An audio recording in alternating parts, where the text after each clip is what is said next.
দুই হাত পা এরকম লাগায় হাতের মধ্যে পেরাক লাগায় দিছে। বিলাল তাও ইমান ছাড়ে না, যতই আঘাত করা হয় বিলালের ইমান ততই বাড়িয়া যায়। উমাইয়া যত মারে বিলালের ইমান তত বাড়ে। কোন সুবহানাল্লাহ। বিলাল কালিমা ছাড়ে না। এই বিলাল হাবশী রাদিয়াল্লাহু তাআলা আনহু নামটা তার কত বাড়িয়া গেছে। বিলাল হাবশী রাদিয়াল্লাহু তাআলা আনহু কালিমা ছাড়ে নাই। জিহ্বার মধ্যে যখন মোটা সুচ দিছে, জিহ্বা কানা ফেরে চৌচির হয়ে গেছে।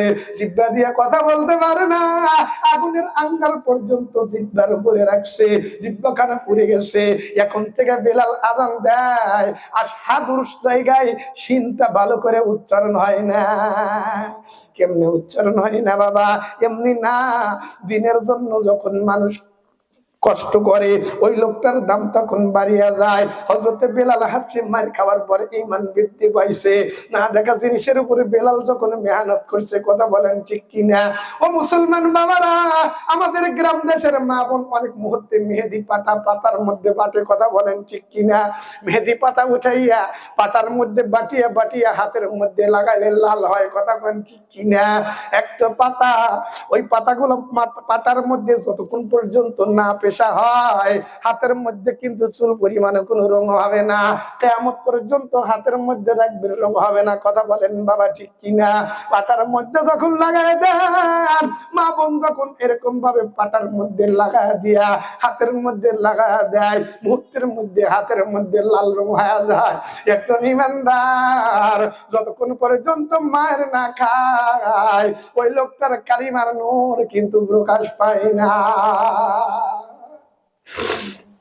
হযরত বিলাল হাবশী মার খাইছে, জিহ্বার মধ্যে তার এরকম পেরাক ঢুকায় দেওয়া হয়েছে, সুচ ঢুকায় দেওয়া হয়েছে, গরম আঙ্গার তার জিহ্বার উপর রাখা হয়ে গেছে, তোতলা হয়ে গেছে, ভালো করে শিনটা উচ্চারণ করতে পারে না।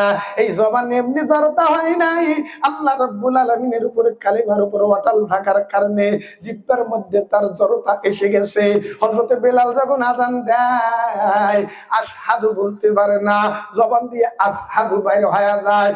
তাবিদের মধ্যে অনেক সাহাবী চলে আসছে, পয়গম্বরকে ডাক দেয়, কয় পয়গম্বর মসজিদের নববীর মধ্যে ভালো একজন মুয়াজ্জিন চাই, এমন একজন মুয়াজ্জিন দিবেন ওই মুয়াজ্জিনের আযান যেন বহুত দূরে চলিয়া যায়, আযানটা যেন সুন্দর হয়, এমন একজন সাহাবী আপনি মুয়াজ্জিন বানায়া দেন।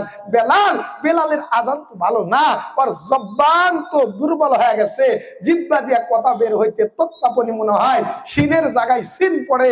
ও পয়গম্বর, আপনি উনাকে বাদ দিয়া পরামর্শ করে একজন